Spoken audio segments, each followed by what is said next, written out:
लालची वड़ा पाव वाली। माँ, माँ। अरे अरे सोहन बेटा पीछे रहे, मैं वड़ा पाव की चटनी बना रही हूँ, कहीं गिर ना जाए। माँ, मुझे भी पड़ोस वाली आंटी के बच्चों की तरह अच्छे अच्छे खिलौने चाहिए। खिलौने? अभी कुछ दिनों पहले ही तो मैंने तुझे नई बॉल दिलाई थी। वो बॉल बहुत बुरी है माँ, मुझे भी राज की तरह महंगी गाड़ी चाहिए। देख बेटा, राज बहुत अमीर है, हम अमीर नहीं हैं। मैं कुछ नहीं जानता, मुझे चाहिए तो बस चाहिए। अच्छा, कुछ दिनों का इंतजार कर ले, मैं लाने की कोशिश करूंगी। रेखा ने ऐसे बोलकर अपने बच्चे का मन बहला दिया। कुछ देर बाद उसकी चटनी तैयार हो गई और वो वड़ा पाव बेचने बाजार में अपना ठेला लेकर आ गई। वड़ा पाव ले लो, वड़ा पाव गर्मा गर्म, खट्टी मीठी चटपटी और नारियल की चटनी के साथ वड़ा पाव। अरे रेखा जी, मुझे एक वड़ा पाव दीजिए। देती हूँ। बहुत ही स्वादिष्ट है भाई, इसमें थोड़ी सी मीठी चटनी डालिए ना। अभी डालती हूँ। रेखा ने चटनी डाल दी। उस आदमी ने वड़ा पाव खाया और वो 20 रुपए देकर वहाँ से जाने लगा। अरे सुनिए, ये आप क्या देकर जा रहे हैं? वड़ा पाव के पैसे। अब बड़ा पाव 20 का नहीं 40 का है। हैं? क्या 40 रुपए? लेकिन रेखा जी, मैं तो अभी कुछ दिनों पहले ही वड़ा पाव खा कर गया था, तब तो 20 रुपए का ही था। जब 20 रुपए का था, लेकिन अब पैसे बढ़ गए हैं, जल्दी मेरे पैसे दीजिए। उस आदमी ने मुंह सा बनाकर पैसे दिए और वो वहाँ से चला गया। पूरी दुनिया पैसा बनाने पर है, महंगाई कितनी बढ़ गई है। ऐसे में अगर मुझे भी अमीर बनना है तो मुझे जमाने के साथ साथ ही चलना होगा। अब से मैं वड़ा पाव 40 का ही बेचूंगी, तभी कुछ बात बनेगी। रेखा के मन में अमीर बनने के लिए लालच जाग रहा था। उसने अपना वड़ा पाव के रेट दोगुने कर दिए थे, लेकिन जिन लोगों को उसका वड़ा पाव पसंद था वो अभी भी उसी से वड़ा पाव खरीद कर खाते थे। बहन, अगर 2 दिन तुम्हारे हाथ का वड़ा पाव नारियल की चटनी के साथ ना मिले तो मैं तो चिड़चिड़ी हो जाती हूँ। लाओ, एक बढ़िया सा वड़ा पाव लगाओ। अभी लो। इसी तरह से रेखा की दुकानदारी चल रही थी। वो अच्छी किस्म का माल लगाकर सफाई से वड़ा पाव बनाकर बेचती थी, जिसकी वजह से उसके ग्राहक लगभग बंधे हुए थे। एक दिन रेखा वड़ा पाव बेचने के बाद अपने घर लौट रही थी कि रास्ते में उसे एक बड़ा रेस्टोरेंट दिखाई दिया।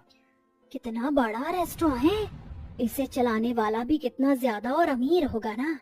काश मैं भी इतनी अमीर हो पाती, फिर मैं भी मॉल वगैरह से शॉपिंग करती, अपने बच्चों को बड़ी गाड़ी में घुमाती। रेखा ऐसे ही सोचती हुई घर आ गई। जब वो अपने घर के बाहर खड़ी हुई थी तब उसने अपने पड़ोस वाले घर को देखा। वो 2 मंजिल का काफी बड़ा घर था। पास में ही गाड़ी खड़ी हुई थी और परिवार की चहल पहल की आवाजें आ रही थी। एक इन लोगों की जिंदगी है, जो सोचा वही मिल जाता है। और एक तरफ हम गरीब हैं, बस बहुत हुआ। अब मैं और इस गरीबी में नहीं रहूंगी। मैं भी अपने बच्चों को वो सारी खुशियां दूंगी जो अमीर लोग देते हैं।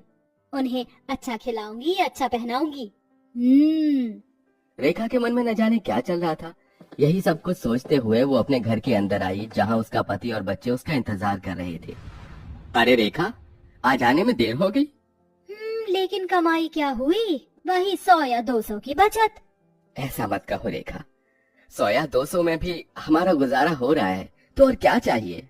बस 2 वक्त की रोटी ही मिल रही है। आपकी मजदूरी भी इतनी कम है और मेरी भी कोई खास बचत नहीं हो पाती है। बच्चे बड़े हो रहे हैं, ये ख्वाहिशें करते हैं। मेरा भी मन करता है बाकी लेडीज की तरह शॉपिंग करने का, अच्छी अच्छी चीजें घर में लाने का, लेकिन ये सब हमारे नसीब में कहाँ। हमारे पास जो भी है हमेशा उसी का शुक्रगुजार रहना चाहिए। अच्छा वो सब छोड़ो, आज मुझे ठेकेदार जी ने ये कुछ आलू दे दिए। बोल रहे थे कि उनके किसी काम के नहीं है, एक नजर इन्हें देख लो। रेखा ने आलू चेक किए। सभी आलू सड़े गले थे और बहुत में कीड़े भी पड़ रहे थे। अरे कितने गंदे आलू हैं। मालिक को क्या मैं कोई भिखारी या पागल लगता हूँ? अरे फेंको इन्हें। 1 मिनट रुक जाइए मोहन जी, ये आलू मत फेंकिए। क्यों?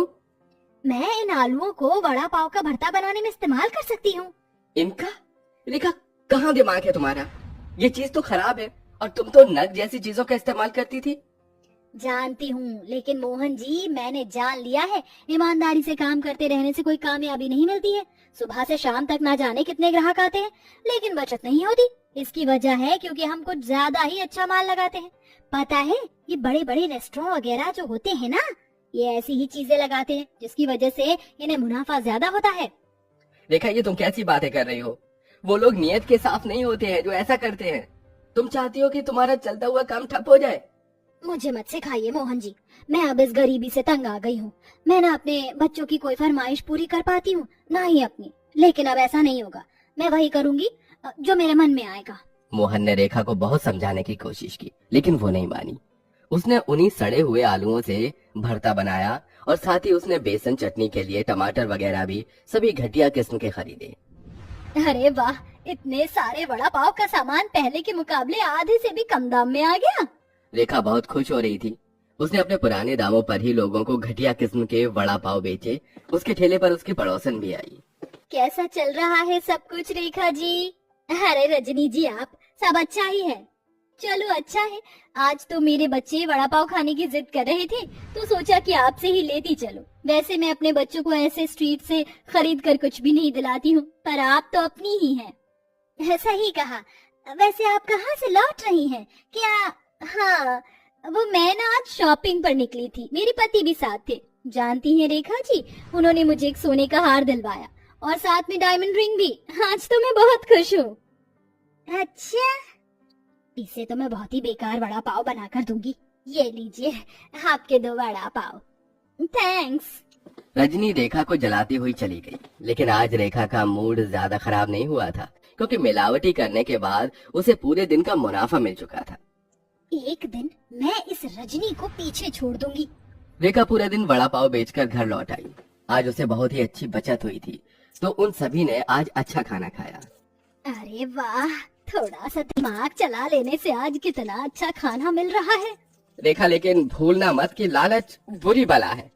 हाँ हाँ, ये सब बस कहानियों में होता है, असल जिंदगी में तो लालच ही कामयाबी दिलाता है। रेखा मोहन की मानने को तैयार ही नहीं थी। ऐसे ही मिलावटी सामान जैसे घटिया तेल, पई वाला बेसन, गले हुए टमाटर की चटनी और बेकार आलू लगाते हुए रेखा को 1 हफ्ता होने को आया था। इस 1 हफ्ते में ही उसने अपने बच्चों को अच्छे कपड़े, खिलौने वगैरह सब दिलवा दिए थे। बहन, पहले तुम्हारे वड़ा पाव में जो स्वाद आता था अब वो नहीं आता है। बनाने भूल गई हो क्या? मेरे हाथों का स्वाद तो आज भी वही है। लगता है खाने वालों की जबान में कमी हो गई है। तुम तो पूरी ही बदल गई हो। ये लो बहन तुम्हारे पैसे। रेखा की आदत भी खराब हो चुकी थी। वो अपने ग्राहकों से अच्छे से पेश नहीं आती थी और ऐसे ही चलते हुए अब लगभग 1 महीना होने को आया था। जो लोग रोजाना उसका वड़ा पाव खाते थे, अब वो बीमार पड़ने लगे। ये अचानक से ही मेरा पेट कैसे खराब हो गया? अब रेखा के ठेले पर लोग शिकायत लेकर आने लगे थे। अरे बहन, कैसा वड़ा पाव खिला रही हो? जब भी खाता हूँ मेरी तबीयत खराब हो जाती है। अच्छा, क्या सबूत है कि मेरी वड़ा पाव की वजह से हुआ है? तबीयत तो कैसे भी खराब हो सकती है। जाकर अपना चेकअप करवाइए। रेखा अपने ग्राहकों को इसी तरह टेढ़ा जवाब देकर भगा देती थी, जिसकी वजह से अब उसकी बिक्री बहुत कम हो गई थी। लोग उसके वड़ा पाव खाने ही नहीं आते थे।